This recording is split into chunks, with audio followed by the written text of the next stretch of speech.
19वां अध्याय। महाराज पृथु के 100 अश्वमेध यज्ञ। श्री मैत्रेय जी कहते हैं, विदुर जी, महाराज मनु के ब्रह्मावर्त क्षेत्र में जहां सरस्वती नदी पूर्वमुखी होकर बहती हैं, राजा पृथु ने 100 अश्वमेध यज्ञों को दीक्षा ली। यह देखकर भगवान इंद्र को विचार हुआ कि इस प्रकार तो पृथु के कर्म मेरे कर्मों की अपेक्षा भी बढ़ जाएंगे, इसलिए वे उनके यज्ञ महोत्सव को सहन न कर सके। महाराज पृथु के यज्ञ में सबके अंतरात्मा सर्वलोक पूज्य जगदीश्वर भगवान हरि ने यज्ञेश्वर रूप से साक्षात दर्शन दिया था।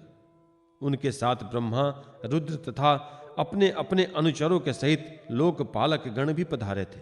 उस समय गंधर्व मुनि और अप्सराएं प्रभु की कीर्ति गा रहे थे।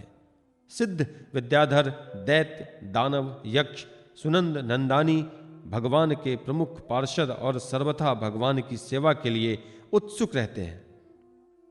वे कपिल, नारद, दत्तात्रेय एवं सनकादि योगेश्वर भी उनके साथ आए थे।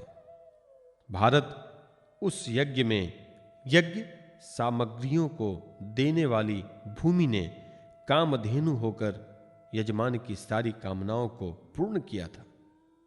नदियां दाख और ईख आदि सब प्रकार के रसों को बहाकर लाती थी तथा जिनसे मधु चूता रहता था, ऐसे बड़े बड़े वृक्ष दूध, दही, अन्न और धृत आदि तरह तरह की सामग्रियां समर्पण करते थे। समुद्र बहुत सी रत्न राशियां, पर्वत, भक्ष्य, भुज, चोष्ट और लेह 4 प्रकार के अन्न तथा लोकपालों के सहित संपूर्ण लोग तरह तरह के उपहार उन्हें समर्पण करते थे। महाराज पृथु तो एकमात्र श्री हरि को ही अपना प्रभु मानते थे। उनकी कृपा से उस यज्ञानुष्ठान में उनका बड़ा उत्कर्ष हुआ, किंतु यह बात देवराज इंद्र को सहन न हुई और उन्होंने उसमें विघ्न डालने की चेष्टा की। जिस समय महाराज पृथु अंतिम यज्ञ द्वारा भगवान यज्ञपति की आराधना कर रहे थे, इंद्र ने ईर्ष्यावश गुप्त रूप से उनके यज्ञ का घोड़ा हर लिया। इंद्र ने अपनी रक्षा के लिए कवच रूप से पाखंड वेश धारण कर लिया, जो अधर्म में धर्म का भ्रम उत्पन्न करने वाला है, जिसका आश्रय लेकर पापी पुरुष भी धर्मात्मा सा जान पड़ता है। इस वेश में वे घोड़े को लिए बड़ी शीघ्रता से आकाश मार्ग से जा रहे थे कि उन पर भगवान अत्रि की दृष्टि पड़ी। उनके कहने से महाराज पृथु का महारथी पुत्र इंद्र को मारने के लिए उनके पीछे दौड़ा और बड़े क्रोध से बोला, अरे खड़ा रह, खड़ा रह। इंद्र सिर पर जटाजूट और शरीर में भस्म धारण किए हुए थे। उनका ऐसा वेश देखकर पृथु कुमार ने उन्हें मूर्तिमान धर्म समझा, इसलिए उन पर वाण नहीं छोड़ा। जब वह इंद्र पर वार किए बिना ही लौट आया, तब महर्षि अत्रि ने पुनः उसे इंद्र को मारने की आज्ञा दी। वत्स, वह देवताधम इंद्र ने तुम्हारे यज्ञ से तुम्हारा घोड़ा चुरा कर ले गया है, तुम उसे मार डालो। अत्रि मुनि के इस प्रकार उत्साहित करने पर पृथु कुमार क्रोध से भर गया। इंद्र बड़ी तेजी से आकाश में जा रहे थे। उनके पीछे पीछे वह इस प्रकार दौड़ा जैसे रावण के पीछे जटायु। स्वर्गपति इंद्र उसे पीछे आते देख उस वेश और घोड़े को छोड़कर वहीं अंतर्ध्यान हो गए और वह वीर अपना यज्ञ पशु लेकर पिताजी की यज्ञशाला में लौट आया। शक्तिशाली विदुर जी, उसके इस अद्भुत पराक्रम को देखकर महर्षियों ने उसका नाम विजिताश्व रखा। यज्ञ पशु को चशाल और यूप में बांध दिया गया।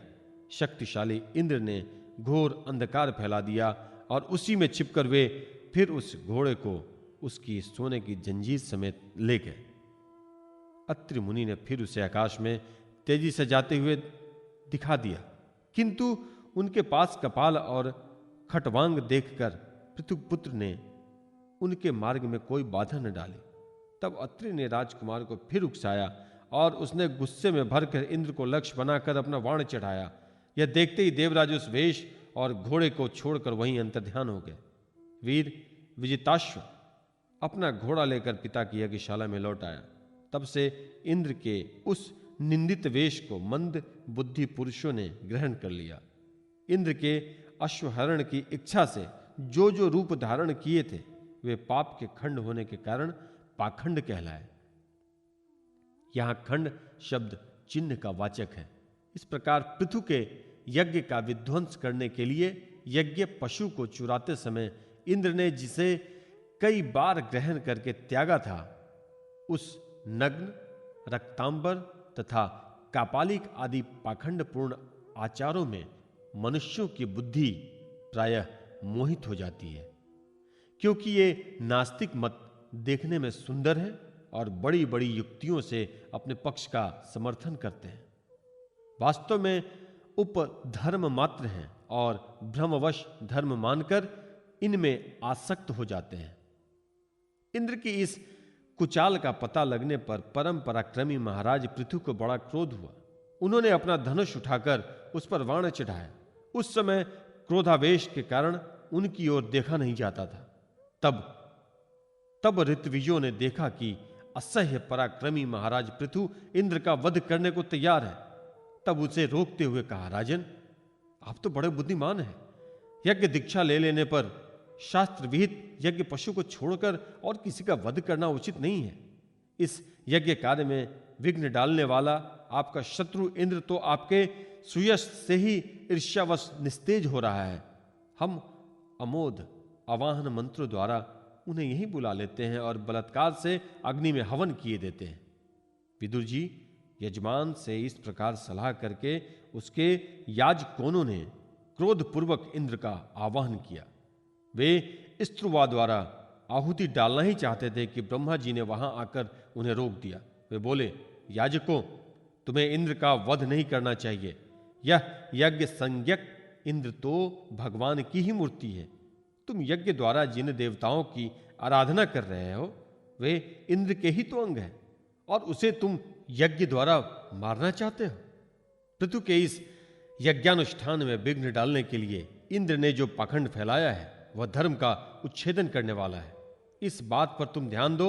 अब उससे अधिक विरोध मत करो, नहीं तो वह और भी पाखंड मार्गों का प्रचार करेगा। अच्छा, परम यशस्वी महाराज पृथु के 99 ही यज्ञ रहने दो। फिर राजर्षि पृथु ने कहा, राजन, आप तो मोक्ष धर्म के जानने वाले हैं, अतः अब आपको इस यज्ञानुष्ठानों की आवश्यकता नहीं है। आपका मंगल हो। आप और इंद्र दोनों ही पवित्र कीर्ति भगवान श्री हरि के शरीर हैं, इसलिए अपने ही स्वरूपभूत इंद्र के प्रति आपको क्रोध नहीं करना चाहिए। आपका यह यज्ञ निर्विघ्न समाप्त नहीं हुआ, इसके लिए आप चिंता न करें। हमारी बात आप आदरपूर्वक स्वीकार कीजिए। देखिए, जो मनुष्य विधाता के बिगाड़े हुए काम को बनाने का विचार करता है उसका मन अत्यंत क्रोध में भरकर भयंकर मोह में फंस जाता है। बस इस यज्ञ को बंद कीजिए। इसी के कारण इंद्र के जलाए हुए पाखंडों से धर्म नाश हो रहा है, क्योंकि देवताओं में बड़ा दुराग्रह होता है। जरा देखिए तो, जो इंद्र घोड़े को चुराकर आपके यज्ञ में विघ्न डाल रहा था, उसी के रचे हुए इस मनोहर पाखंडों की ओर सारी जनता खिंचती चली आ रही है। आप साक्षात विष्णु के अंश हैं। वेन के दुराचार से धर्म लुप्त हो रहा था। उस समयोचित धर्म की रक्षा के लिए ही आपने उसके शरीर से अवतार लिया है। अतः प्रजापालक पृथु जी, अपने इस अवतार का उद्देश्य विचार कर आप भृगु आदि विश्व रचयिता मुनीश्वरों का संकल्प पूर्ण कीजिए। यह प्रचंड पाखंड पथरूप इंद्र की माया अधर्म की जननी है। आप इसे नष्ट कर डालिए। श्री मैत्रेय जी कहते हैं, लोक गुरु भगवान ब्रह्मा जी के इस प्रकार समझाने पर प्रबल पराक्रमी महाराज पृथु ने यज्ञ का आग्रह छोड़ दिया और इंद्र के साथ प्रीतिपूर्वक संधि भी कर ली। इसके पश्चात जब ये यज्ञांत स्नान करके निवृत्त हुए, तब उनके यज्ञों से तृप्त हुए देवताओं ने उन्हें अभिष्ट वर दिए। आदिराज पृथु ने अत्यंत श्रद्धापूर्वक ब्राह्मणों को दीक्षाएं दी तथा ब्राह्मणों ने उनके सत्कार से संतुष्ट होकर उन्हें अमोद आशीर्वाद दिए। वे कहने लगे, महाबाहो, आपके बुलाने से जो पितर देवता ऋषि और मनुष्यादि आदि थे उन सभी का आपने दान मान से खूब सत्कार। महाराज पृथु की यज्ञशाला में श्री विष्णु भगवान का प्रादुर्भाव। श्री मैत्रेय जी कहते हैं, विदुर जी, महाराज पृथु के 99 यज्ञों से यज्ञ भोक्ता यज्ञेश्वर भगवान विष्णु को भी बड़ा संतोष हुआ। उन्होंने इंद्र के सहित वहां उपस्थित होकर उनसे कहा। श्री भगवान ने कहा, राजन, इंद्र ने तुम्हारे 100 अश्वमेध यज्ञ पूरे करके संकल्प में विघ्न डाला है। अब ये तुझसे क्षमा चाहते हैं, तुम इन्हें क्षमा कर दो। नरदेव, जो श्रेष्ठ मानव साधु और सद्बुद्धि संपन्न होते हैं वे दूसरे जीवों से द्रोह नहीं करते, क्योंकि यह शरीर ही आत्मा नहीं है। यदि तुम जैसे लोग भी मेरी माया से मोहित हो जाएं, तो समझना चाहिए कि बहुत दिनों तक की हुई ज्ञानी जनों की सेवा से केवल श्रम ही हाथ लगा। ज्ञानवान पुरुष इस शरीर को अभिधा वासना और कर्मों का ही पुतला समझकर इसमें आसक्त नहीं होता। इस प्रकार जो इस शरीर में ही आसक्त नहीं है, वह विवेकी पुरुष इससे उत्पन्न हुए घर, पुत्र और धन आदि में भी किस प्रकार ममता रख सकता है। यह आत्मा एक शुद्ध, स्वयं प्रकाश, निर्गुण, गुणों का आश्रय स्थान, सर्वव्यापक, आवरण शून्य, सबका साक्षी एवं अन्य आत्मा से रहित है। अतएव शरीर से भिन्न है। जो पुरुष इस देह स्थित आत्मा को इस प्रकार शरीर से भिन्न जानता है, वह प्रकृति से संबंध रखते हुए भी उसके गुणों से लिप्त नहीं होता, क्योंकि उसकी स्थिति मुझ परमात्मा में रहती है। राजन, जो पुरुष किसी प्रकार की कामना न रखकर अपने वर्णाश्रम के धर्मों द्वारा नित्य प्रति श्रद्धापूर्वक मेरी आराधना करता है, उसका चित्त धीरे धीरे शुद्ध हो जाता है। चित्त शुद्ध होने पर उसका विषयों से संबंध नहीं रहता तथा उसे तत्व ज्ञान की प्राप्ति हो जाती है। फिर तो वह मेरी समतारूप स्थिति को प्राप्त हो जाता है। यही परम शांति, ब्रह्म अथवा कैवल्य है।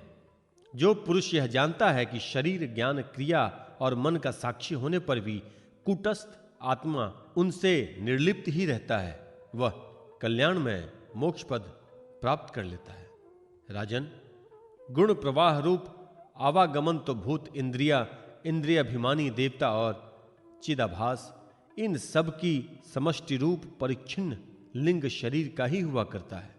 इसका सर्वसाक्षी आत्मा से कोई संबंध नहीं है।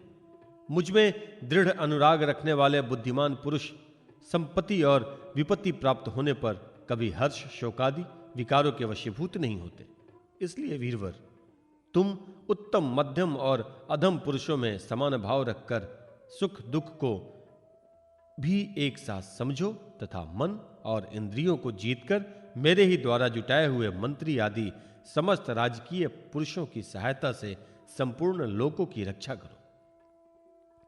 राजा का कल्याण प्रजा पालन में ही है। इससे उसे परलोक में प्रजा के पुण्य का 6ठा भाग मिलता है। इसके विपरीत जो राजा प्रजा की रक्षा तो नहीं करता किंतु उससे कर वसूल करता है, उसका सारा पुण्य तो प्रजा छीन लेती है और बदले में उसे प्रजा के पाप का भागी होना पड़ता है।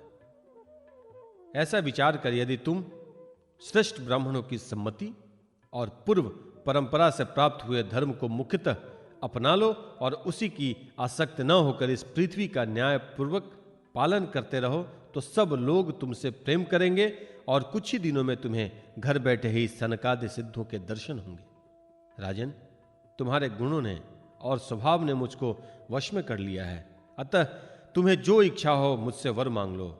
उन क्षमा आदि गुणों से रहित यज्ञ, तप अथवा योग के द्वारा मुझको पाना सरल नहीं है। मैं तो उसी के हृदय में रहता हूं जिनके चित्त में समता रहती है।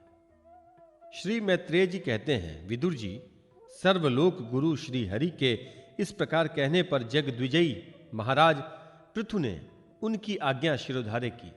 देवराज इंद्र अपने कर्म से लज्जित होकर उनके चरणों पर गिरना ही चाहते थे कि राजा ने उन्हें प्रेम पूर्वक हृदय से लगा लिया और मनोमालिन्य निकाल दिया। फिर महाराज पृथु ने विश्वात्मा भक्तवत्सल भगवान का पूजन किया और क्षण क्षण में उमड़ते हुए भक्तिभाव में निमग्न होकर प्रभु के चरण कमल पकड़ लिए। श्री हरि वहां से जाना चाहते थे, किंतु पृथु के प्रति जो उनका वात्सल्य भाव था उसने उन्हें रोक लिया। वे अपने कमल दल के समान नेत्रों से उनकी ओर देखते ही रह गए, वहां से जा न सके। आदिराज महाराज पृथु भी नेत्रों में जल भर आने के कारण न तो भगवान का दर्शन ही कर सके और न तो कंठ गदगद हो जाने से कुछ बोल ही सके। उन्हें हृदय से आलिंगन कर पकड़े रहे और हाथ जोड़े ज्यों के त्यों खड़े रह गए। प्रभु अपने चरण कमलों से पृथ्वी को स्पर्श किए खड़े थे। उनका काराग्र भाग गरुड़ जी के ऊंचे कंधे पर रखा हुआ था। महाराज पृथु नेत्रों के आंसू पोंछकर अतृप्त दृष्टि से उनकी ओर देखते हुए इस प्रकार कहने लगे। महाराज पृथु बोले, मोक्षपति प्रभु, आप वर देने वाले ब्रह्मादि देवताओं को भी वर देने में समर्थ हैं। कोई भी बुद्धिमान पुरुष आपसे देहाभिमानियों के भोगने योग्य विषय को कैसे मांग सकता है? वे तो नार की जीवों को ही मिलते हैं। अतः मैं इन तुच्छ विषयों को आपसे नहीं मांगता। मुझे तो उस मोक्ष पद की इच्छा नहीं है जिसमें महापुरुषों के हृदय से उनके द्वारा, उनके मुख द्वारा निकला हुआ आपके चरण कमलों का मकरंद नहीं है, जहां आपकी कीर्ति कथा सुनने का सुख नहीं मिलता। इसलिए मेरी तो यही प्रार्थना है कि आप मुझे 10,000 कान दे दीजिए, जिनसे मैं आपके लीला गुणों को सुनता ही रहूं। पूर्ण कीर्ति प्रभु, आपके चरण कमल मकरंद रूपी अमृत कणों को लेकर महापुरुषों के मुख से जो वायु निकलती है, उसी में इतनी शक्ति होती है कि वह तत्व को भूले हुए हम कुयोगियों को पुनः तत्व ज्ञान करा देती है। अतएव हमें दूसरे वरों की कोई आवश्यकता नहीं है। उत्तम कीर्ति वाले प्रभु, सत्संग में आपके मंगलमय सुयश को दैववश एक बार भी सुन लेने पर कोई पशु बुद्धि पुरुष भले ही तृप्त हो जाए, गुणग्राही उसे कैसे छोड़ सकता है? सब प्रकार के पुरुषार्थों की सिद्धि के लिए स्वयं लक्ष्मी जी भी आपके सुयश को सुनना चाहती हैं। अब लक्ष्मी जी के समान मैं भी अत्यंत उत्सुकता से आप सर्वगुणधाम पुरुषोत्तम की सेवा ही करना चाहता हूं, किंतु यह ऐसा न हो कि एक ही पति की सेवा प्राप्त करने की होड़ होने के कारण आपके चरणों में ही मन को एकाग्र करने वाले हम दोनों में कलह छिड़ जाए। जगदीश्वर, जगत जननी लक्ष्मी जी के हृदय में मेरे प्रति विरोध भाव होने की संभावना तो है ही, क्योंकि जिस आपके सेवा कार्य में उनका अनुराग है, उसी के लिए मैं भी लालायित हूं। किंतु आप दीनों पर दया करते हैं, उनके तुच्छ कर्मों को भी बहुत करके मानते हैं। इसलिए मुझे आशा है कि हमारे झगड़े में भी आप मेरा ही पक्ष लेंगे। अब तो अपने स्वरूप में ही स्मरण करते हैं, आपको भला लक्ष्मी जी से भी क्या लेना है? इसी में निष्काम महात्मा ज्ञान हो जाने के बाद भी आपका भजन करते हैं। आप में माया के कार्य अहंकार आदि का सर्वथा अभाव है भगवान। मुझे तो आपके चरण कमलों का निरंतर चिंतन करने के सिवा सत्पुरुषों का कोई और प्रयोजन ही नहीं जान पड़ता। मैं भी बिना किसी इच्छा के आपका भजन करता हूं। आपने जो मुझसे कहा कि वर मांगो, सो आपकी इस वाणी को तो मैं संसार को मोह में डालने वाली ही मानता हूं। यही क्या, आपकी वेद रूपा वाणी ने भी तो जगत को बांध रखा है। यदि उस वेद वाणी रूप रस्सी से लोग बंधे न होते तो वे मोहवश सकाम कर्म क्यों करते? प्रभु, आपकी माया से ही मनुष्य अपने वास्तविक स्वरूप आपसे विमुख होकर अज्ञानवश अन्य स्त्री पुत्रादि की इच्छा करता है। फिर भी जिस प्रकार पिता पुत्र की प्रार्थना की अपेक्षा न रखकर अपने आप ही पुत्र का कल्याण करता है, उसी प्रकार आप भी हमारी इच्छा की अपेक्षा न करके हमारे हित के लिए स्वयं ही प्रयत्न करें। श्री मैत्रेय जी कहते हैं, आदिराज पृथु के इस प्रकार स्तुति करने पर सर्व साक्षी श्री हरि ने उनसे कहा, राजन, तुम्हारी मुझ में भक्ति हो, बड़े सौभाग्य की बात है कि तुम्हारा चित्त इस प्रकार मुझ में लगा हुआ है। ऐसा होने पर तो पुरुष सहज में ही मेरी उस माया को पार कर लेता है, जिसको छोड़ना या जिसके बंधन से छूटना अत्यंत कठिन है। अब तुम सावधानी से मेरी आज्ञा का पालन करते रहो।